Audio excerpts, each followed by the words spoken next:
Hello all, ఈరోజు నేను తెలంగాణ స్టైల్లో మటన్ కర్రీ చేసి చూపిస్తాను. మరి దానికోసం నేను ముందుగానే కేజీ మటన్ తీసుకొని మంచిగా క్లీన్ చేసుకొని రెడీగా పెట్టుకున్నాను. మరి నేను చూపించే పద్ధతిలో చేస్తే మొదటిసారైనా పర్ఫెక్ట్గా చేస్తారు. మరి దానికోసం కావాల్సిన పదార్థాలన్నీ నేను ఇప్పుడు చూపిస్తాను. ముందుగా కేజీ మటన్,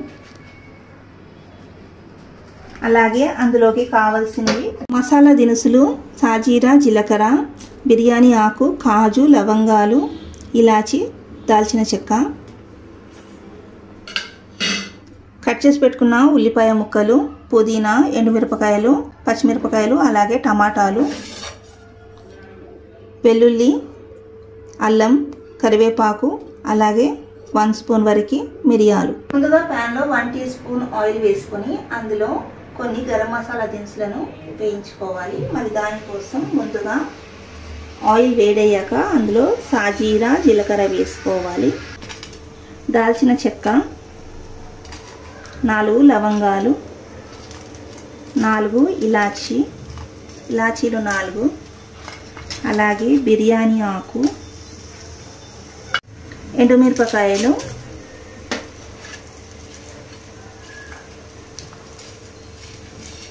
మిరియాలు, వెల్లుల్లి రెబ్బలు, అలాగే కొద్దిగా కరివేపాకు, ఇవన్నీ వేసుకొని వేయించుకోవాలి. అలాగే కాజు పలుకులు వేసుకొని మాడిపోకుండా మంచిగా ఫ్రై చేసుకోవాలి.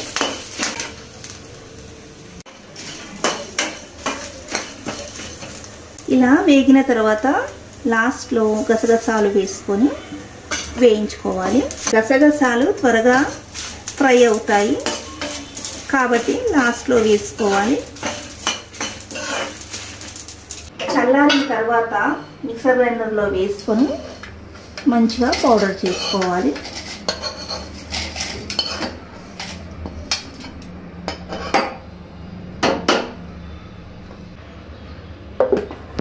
ఇలా గ్రైండ్ చేసుకొని కాస్తంత వాటర్ని యాడ్ చేసి పేస్ట్ రెడీ చేసుకోవాలి.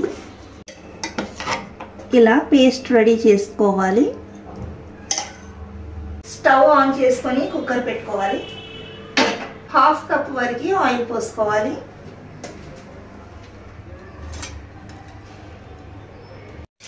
ఆయిల్ వేడయ్యాక పచ్చిమిరపకాయ ముక్కలు వేసుకోవాలి. పచ్చిమిరపకాయలు వేగిపోయాయి. ఇప్పుడు అందులో కట్ చేసి పెట్టుకున్న ఉల్లిపాయ ముక్కలు వేసుకోవాలి.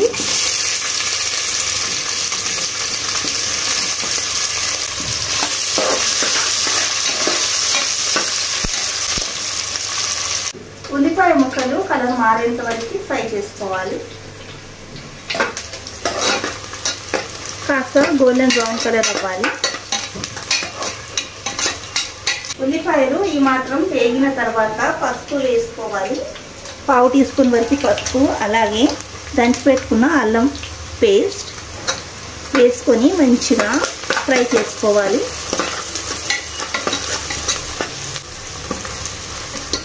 ఉల్లిపాయ ముక్కలు మంచిగా వేగిపోయాయి. ఇప్పుడు అందులోకి కట్ చేసి పెట్టుకున్న టమాటా వేసుకోవాలి.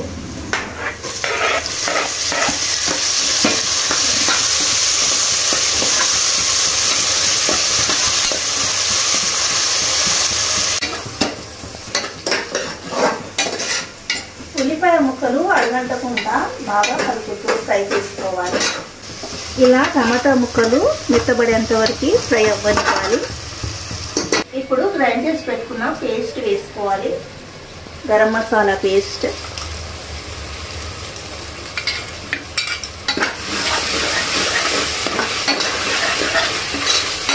బాగా కలుపుతూ ఫ్రై అవ్వనివ్వాలి.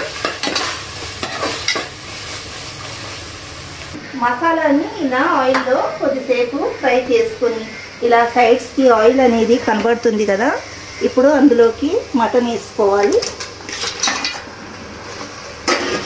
మొత్తం అంతా మంచిగా కలిసేలా కలుపుకోవాలి.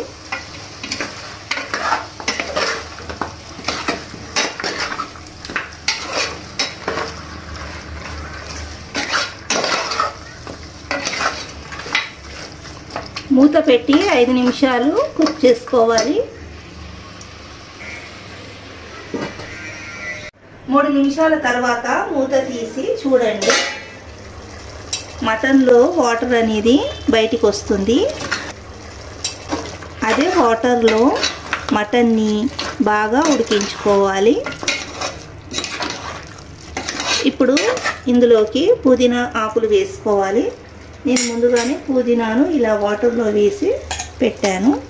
ఇలా వాటర్లో మంచిగా కడుక్కొని పుదీనాను వేసుకోవాలి. పుదీనా వేయడం వల్ల ఆ ఫ్లేవర్ అనేది చాలా బాగుంటుంది. మొత్తం అంతా ఒకసారి ఇలా కలిపేసుకొని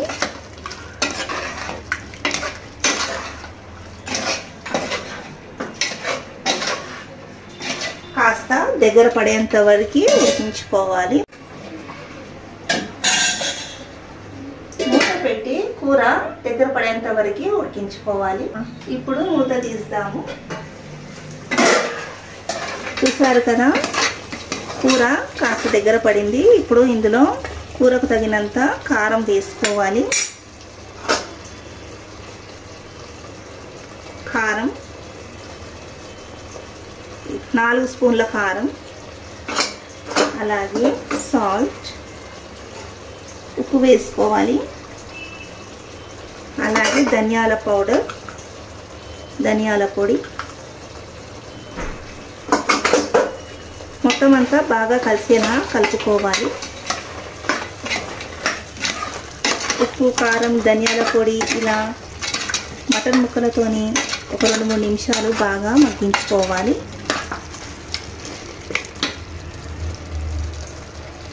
వేసుకున్న కారం, ఉప్పు అలాగే ధనియాల పొడి మంచిగా మటన్ ముక్కలతో పాటు 2-3 నిమిషాలు మగ్గనివ్వాలి. 2 నిమిషాల తర్వాత చూడండి, కూర పైన ఆయిల్ తేలుతుంది. ఇప్పుడు అందులోకి కూర మునిగేలా వాటర్ పోసుకోవాలి. మొత్తం అంతా ఇలా ఒకసారి కలుపుకొని కుక్కర్ మూత పెట్టుకోవాలి.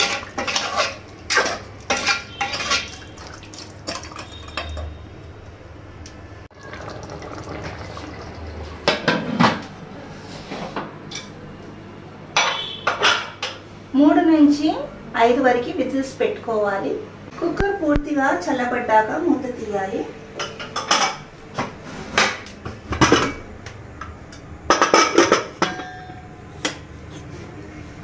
మటన్ ముక్కలు మంచిగా ఉడికిపోయాయి. స్టవ్ ఆన్ చేసుకొని ఇంకాస్త కూర దగ్గర పడేంత వరకు ఉడికించుకోవాలి.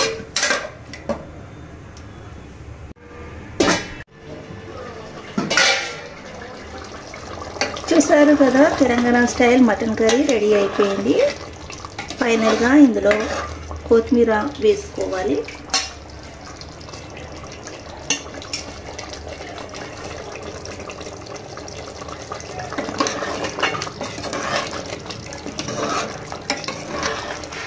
ఈ తెలంగాణ స్టైల్ మటన్ కర్రీ చాలా స్పైసీగా, చాలా టేస్టీగా, చాలా బాగుంటుంది.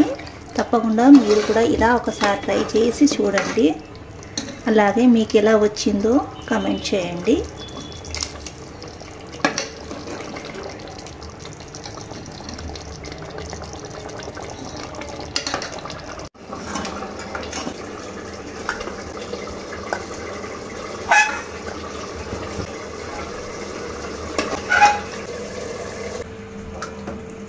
అలాగే ఛానల్ని సబ్స్క్రైబ్ చేసుకొని మీ సపోర్ట్ని మాకు అందించండి.